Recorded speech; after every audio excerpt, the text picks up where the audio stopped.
Naku, nasaan ang 2,000 ko? Nawawala na naman. Nadali na naman ni Gina to.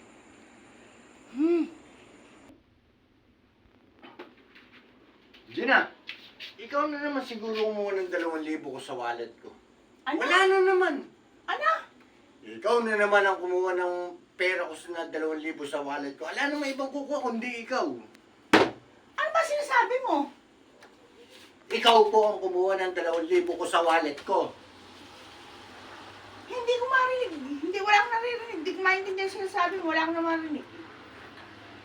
Pag nasusukol ka, wala kang naririnig. Ikaw ka kumuha ng 2,000 sa wallet ko. O sige, dito ka. Dito ka, tingnan mo. Bakit? Tingnan mo, diyan ka upo. Oh, ayan. Sige, diyan ka. Oh, ikaw ang kumuha ng 2,000 ko sa wallet ko. Pa, sino yung nakita ko na nakasakay sa likod ng motor natin na babae? Ano?